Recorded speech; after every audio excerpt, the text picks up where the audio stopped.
bulan yang diwajibkan padanya siam, dan bulan yang diturunkan padanya Al-Quran sebagai pedoman, sebagai petunjuk bagi manusia. Bulan yang penuh berkah dan rahmat, serta bulan pembinaan kaum muslimin menuju derajat takwa.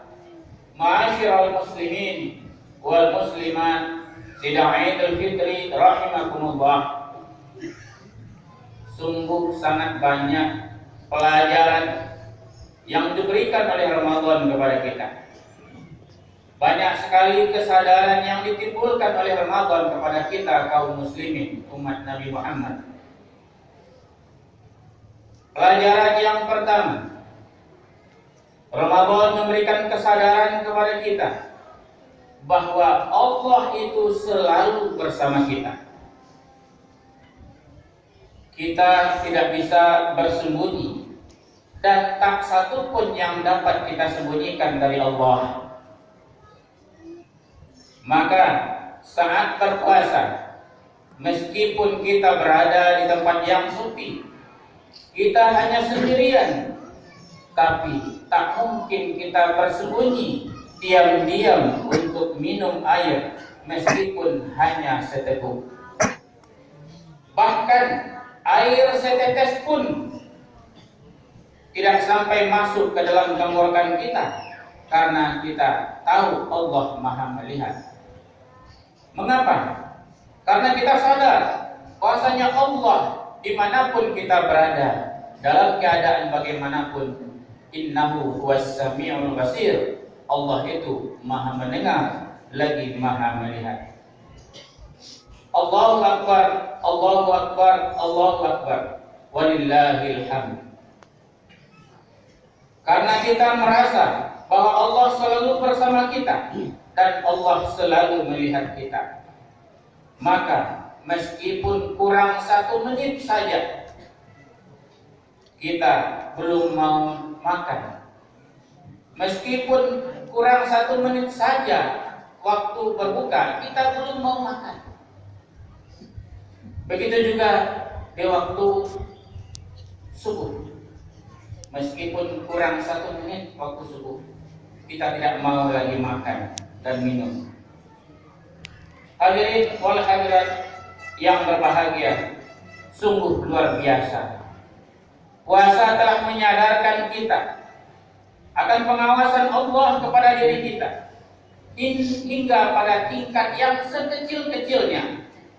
Inilah derajat keimanan yang paling tinggi, yaitu derajat ihsan. Hadirin wal hadirat yang berbahagia, suatu kali Rasulullah sallallahu alaihi wasallam ditanya oleh sahabat beliau, "Ya Rasulullah, ma huwal ihsan?"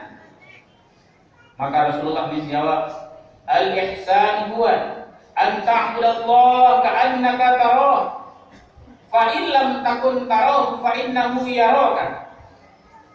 Al-ihsan adalah, kata Rasulullah, bahwa kamu beribadah kepada Allah seakan-akan atau seolah-olah kamu melihat Allah.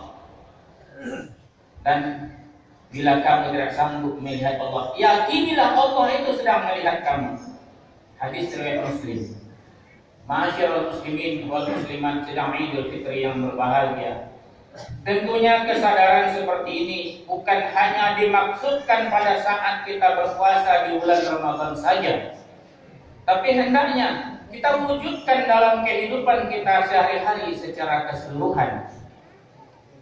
Dimanapun kita berada, di kantor atau di pasar, di rumah sendiri atau di hotel, saat ketika ada istri atau tidak ada istri, ketika di depan suami atau tidak ada suami.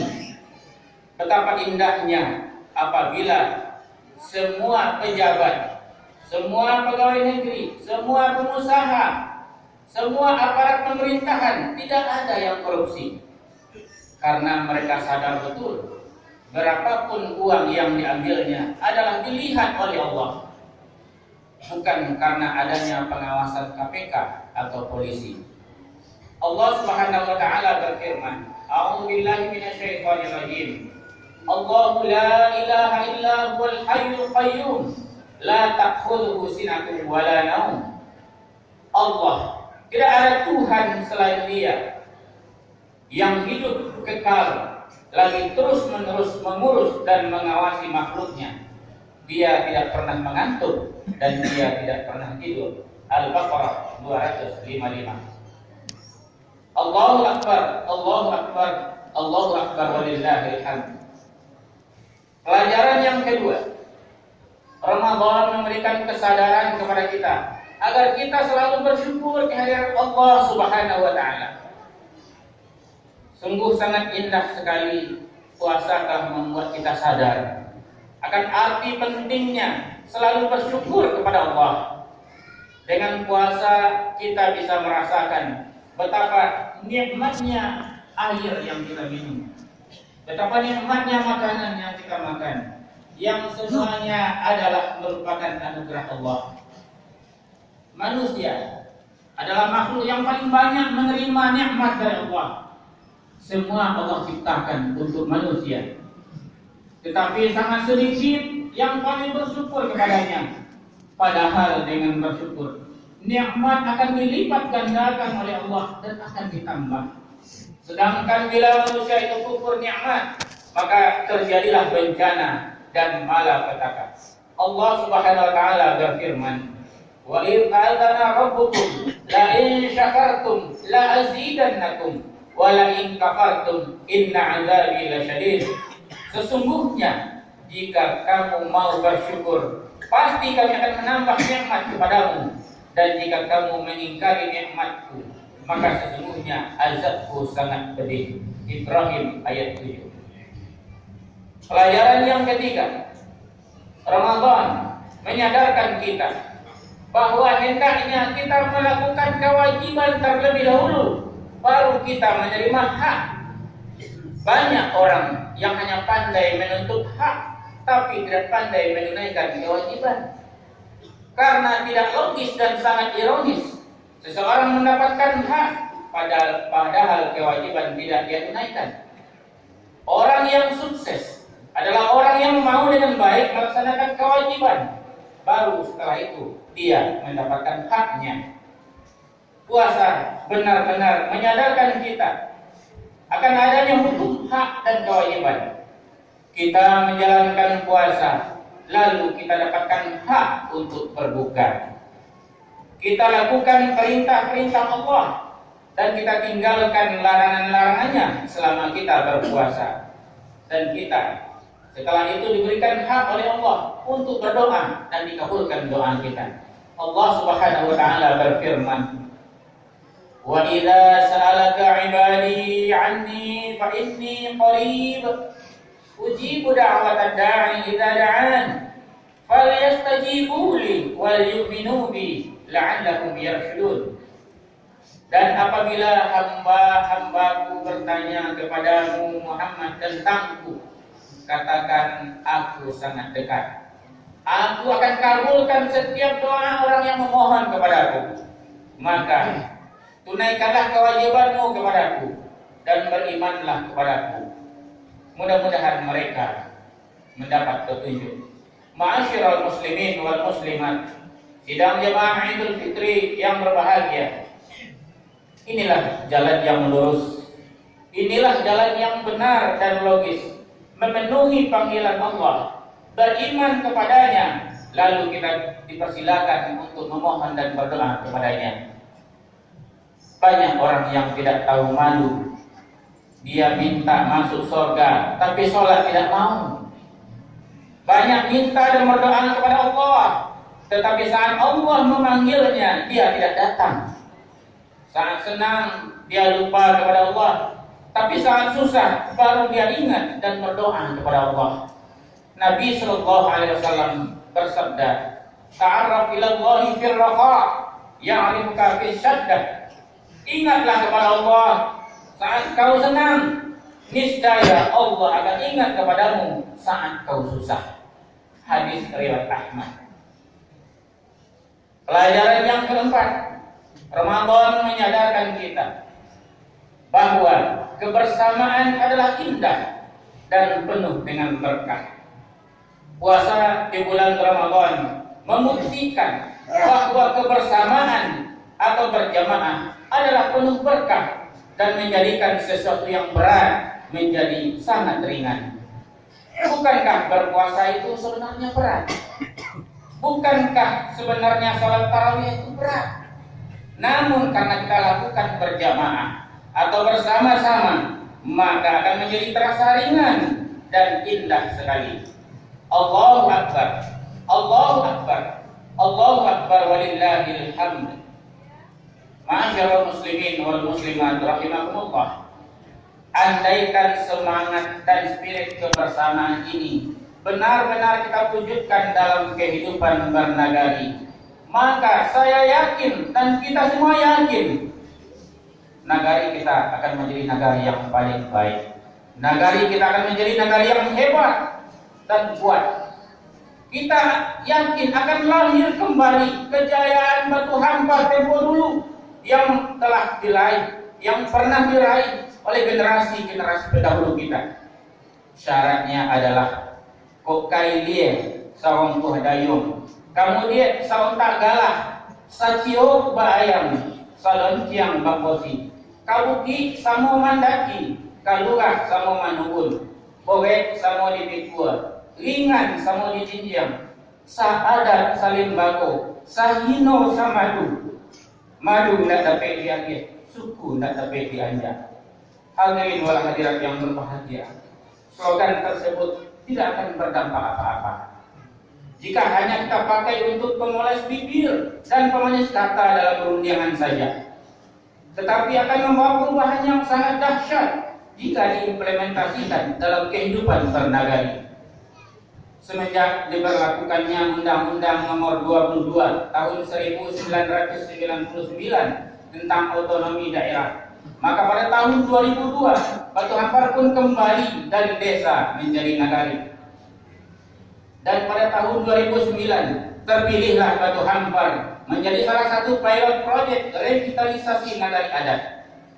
Semenjak kembali bernagari, waktu pun sudah berlalu selama 14 tahun. Namun apa hendak dikata, jika dibandingkan dengan indah dan manisnya kehidupan bernagari tempo dulu, masih jauh panggang dari api. Allahu Akbar, Allahu Akbar, Allahu Akbar walillahil hamd. Untuk meraih kembali kejayaan di masa lampau, mari kita buang jauh-jauh pengkotak-kotakan. Mari kita jauhkan poncia-memoncia di antara pemuka adat dalam nagari. Mari kita kesampingkan masalah khilafiyah di antara pemuka agama dalam negara ini. Masalah khilafiyah tidak akan ada habisnya sampai kiamat. Mari kita kedepankan persamaan dan mari kita kesampingkan perbedaan. Wa'tasimu bihablillahi jami'an wa la tafarraqu, dan berpegang teguhlah kamu semuanya kepada tali Allah dan jangan kamu bercerai-berai. Ali Imran 103. Allah juga berfirman, innamal mu'minuna ikhwah fa aslihu baina akhawaykum wattaqullaha la'allakum turhamun. Sesungguhnya orang-orang yang beriman itu, apapun sukunya, apapun partainya, apapun organisasinya, sebenarnya orang beriman itu bersaudara. Maka damaikanlah antara dua saudaramu dan bertakwalah kepada Allah. Mudah-mudahan kamu mendapat rahmat. Akan tetapi sebaliknya, hadirin sedang Aidul Fitri yang berbahagia, ketika kita tidak bersatu lagi, kita bercerai-berai karena faktor beda suku, beda organisasi, beda partai, beda pemahaman, maka inilah musibah yang besar. Kita umat Islam meskipun sangat besar, nyaris tak ada apa-apanya, nyaris tak memiliki kekuatan apa-apa, ibarat harimau ompong.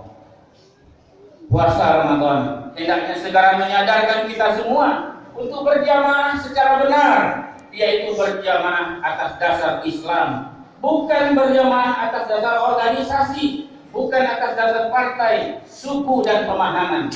Kita harus berjamaah dan bersatu padu di bawah Islam. Menjaga persatuan dan kesatuan atau ukhuwah Islamiyah hukumnya wajib. Jangan sampai perkara yang sunat mengalahkan yang wajib.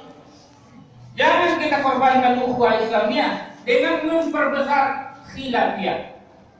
Mari kita bangun negara ini dengan segala potensi yang ada. Kita memiliki sumber daya manusia dan sumber daya alam yang begitu besar. Kita memiliki sarjana D3 350 orang. Kita memiliki sarjana S1 lebih kurang 170 orang. Dan begitu juga sarjana S2 dan S3. Kita juga punya 79 orang pemangku adat di Batu Hampar. Ditambah 10 orang di Kota Baru, berjumlah 89 orang. Ini adalah potensi yang sangat besar untuk sebuah perubahan. Masalahnya sekarang adalah bagaimana menyatukan dan memaksimalkan potensi yang ada. Ini adalah PR untuk para pemimpin yang ada di dalam negara ini dan kita semua. Allahu Akbar, Allahu Akbar, Allahu Akbar, walillahil hamd. Kaum muslimin sedang jemaah Idul Fitri yang berbahagia. Yang keenam, kita sadar betul bahwa hakikat diri kita adalah jiwa, bukan tubuh. Puasa menyadarkan kita bahwa tubuh ini hanyalah rangka, hanyalah rumah belakang. Hakikat manusia adalah jiwanya. Cepat atau lambat tubuh ini akan kita tinggalkan. Kalau kita sudah meninggalkan tubuh ini, kalau ruh sudah berpisah dari jasad, maka tubuh itu tidak akan berarti apa-apa lagi, tidak bernilai apa-apa lagi. Sama hanya dengan seonggok daging dan tulang belulang yang tidak ada artinya. Maka betapa meruginya orang yang hanya sibuk mengurus kesehatan jasmaninya saja, sementara ruh dan jiwanya gersang, tak pernah diberikan haknya. Betapa buruknya orang yang hanya sibuk makan dan minum hingga dia tidak peduli lagi halal dan haram. Padahal jasmani ini bakal dikubur dan dijadikan santapan cacing dan binatang yang ada dalam tanah. Puasa menyadarkan kita bahwa jiwa inilah yang terpenting, ruh inilah yang tetap dan bakal mendapatkan balasan dari Allah Subhanahu wa taala. Rasulullah sallallahu alaihi wasallam bersabda, "Innallaha la yanzuru ila ajsamikum wa la ila suwarikum, walakin yanzuru ila qulubikum wa a'malikum." Sesungguhnya Allah tidak akan melihat gagahnya bentuk tubuhmu. Allah tidak melihat cantik dan tampannya wajahmu, tetapi Allah melihat kepada hatimu dan amal perbuatanmu. Hadis riwayat Muslim. Yang ketujuh, kita sadar bahwa semua kenikmatan dunia ini hanya sementara. Hidup tanpa agama adalah sia-sia dan akan membawa celaka. Yang kaya di dunia ini sementara, yang sehat juga sementara, yang cantik sementara, yang muda sementara, pejabat sementara, dan semua itu akan sia-sia, bahkan akan menjadi sumber malapetaka. Tidak dilandasi dengan agama yang baik. Betapa banyaknya yang kaya akhirnya menderita karena tak memegang teguh agama. Betapa banyaknya para pejabat yang akhirnya jatuh hina karena tidak istiqomah. Betapa banyak rumah tangga yang hancur berantakan, yang disebut dengan broken home, setelah ekonominya meningkat sementara imannya menurun.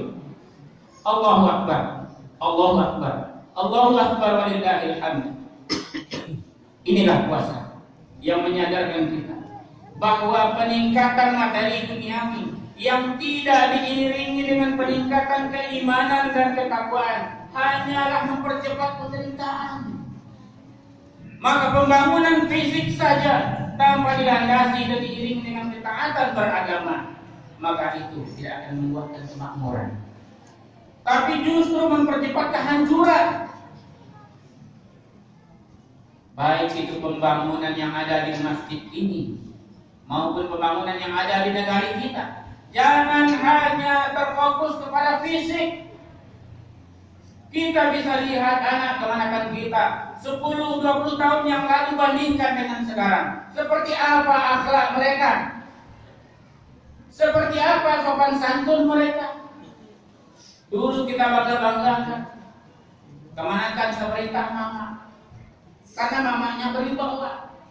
Coba lihat sekarang, apakah kemanakan seperintah mama lagi? Mama sudah duduk bersama di meja koa dan minum bersama kemanakannya Bos Madan.